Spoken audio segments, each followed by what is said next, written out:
জয় রাধে, জয় নিতাই চৈতন্য। আশা করি আপনারা ভগবানের কৃপায় সবাই খুব ভালো আছেন এবং আনন্দিত আছেন। আমাদের মনুষ্য জন্ম আনন্দ লাভের জন্য, আমাদের মনুষ্য জন্ম আনন্দ প্রাপ্তির জন্য। আমরা সবাই আনন্দের স্রোত এবং আমরা সেই আনন্দ প্রাপ্তির জন্যে আমরা সব কাজ করি। কিন্তু সমস্যাটি হলো যে আমরা আনন্দ প্রাপ্তির জন্য কাজটি করি বা আনন্দ চাই, কিন্তু আমাদের কাজের অভিমুখ বা আমাদের কর্মের যে সিদ্ধান্ত তা হচ্ছে এই আনন্দ পাওয়ার বিপরীত। কারণ আমরা সচ্চিদানন্দ আনন্দ সিন্ধু ভগবানের সন্তান, তাই আমাদের স্বভাব, আমাদের প্রভাব, আমাদের চাওয়া, আমাদের পাওয়া আনন্দই হবে। কিন্তু পথটি আমাদের আলাদা হয়, মায়া ত্রিগুণ মায়াযুক্ত। আর এই পথটি হচ্ছে ত্রিগুণাতীত, দ্বন্দ্বাতীত। যাই হোক, আমরা আজ শ্রীমদ্ ভগবদ্ গীতায় 43তম শ্লোক আলোচনা করব, ক্ষমা করবেন 44তম শ্লোক আলোচনা করব। আগের দিন আমরা 43তম শ্লোক আলোচনা করলাম।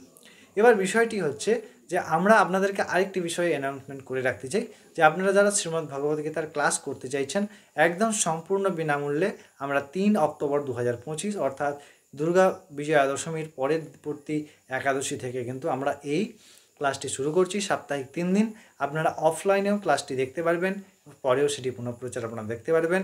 এবং যারা লাইভ ক্লাসের মধ্যে যুক্ত হতে চান তাদেরকে অনেক অনেক স্বাগত। আপনারা অবশ্যই আমাদের সঙ্গে সাবস্ক্রাইব করে থাকুন। আমরা কিছুদিনের মধ্যে আপনাদেরকে নোটিফিকেশান প্রোভাইড করব, তাতে আপনারা বিস্তারিত গ্রুপের ডিটেলস আপনারা পেয়ে যাবেন। সেখানে আপনারা জয়েন হয়ে আপনারা ক্লাসটি করতে পারেন। ঠিক আছে, চলুন এবার এই আলোচনার মধ্যে প্রবেশ করা যাক। জয় রাধে। ভগবান এই যে 44তম শ্লোক, এই 44তম শ্লোকে ভগবান কি বলছেন? ভগবান বলছেন বৈশ্য এবং শূদ্রের কর্ম। আগের দুটি শ্লোকে আমরা দেখলাম ব্রাহ্মণ এবং ক্ষত্রিয়ের স্বভাবজ কর্মের কথা ভগবান বললেন।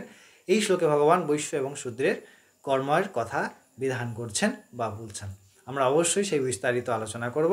প্রথমেই আমরা এই শ্লোকটি মধ্যে অবগাহন করব। ভগবান কি বলছেন? ভগবান বলছেন এই শ্লোকটিতে যে কৃষি গৌরক্ষ বাণিজ্যম বৈশ্বকর্ম স্বভাবজম পরিচর্যাত্মকং কর্ম শূদ্রাসপি স্বভাবজম।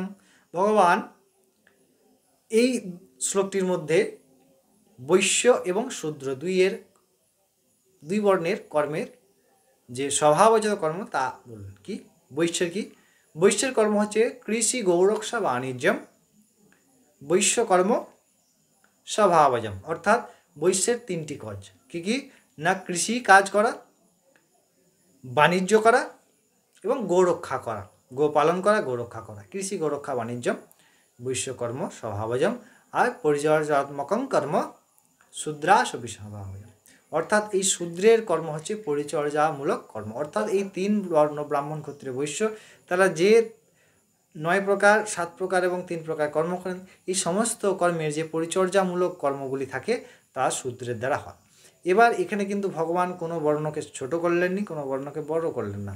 আমাদেরকে ভালোভাবে বুঝতে হবে প্রত্যেক বর্ণের যেমন সেই বিধান করেছেন তার কর্মের বিধান করেছেন। প্রত্যেকটি কর্ম সমান গুরুত্বপূর্ণ। যদি শূদ্রের কর্ম না থাকে তাহলে বাকি 3টি কর্ম সম্পূর্ণতা পাবে না। যদি ব্রাহ্মণের কর্ম না থাকে তাহলে বাকি 3টির কর্ম স্বভাবতা পাবে না, পূর্ণতা পাবে না। তো আমাদেরকে বুঝতে হবে যে ভগবান কোথাও দ্বিচারিতা করেননি, অথবা ভগবান কোথাও দ্বন্দ্বমূলক কথা বলেননি। ভগবানের চোখে সবাই সমান, ভগবানের চোখে সবাই তার নিজস্ব সমান অংশ, সমান আনন্দময় অংশ। তাই আমাদেরকেও সেই আনন্দ ভগবানের স্বরূপ বোধ করার জন্যে ভগবানের কথা অনুযায়ী চলতে হবে। তবে গিয়ে আমরা সেই ভগবানের অস্তিত্ব খুঁজে পাবো, ভগবানের চরণ পেতে পারবো, ভগবানের কাছে পৌঁছাতে পারবো। আপনারা অনেক ভালো থাকবেন।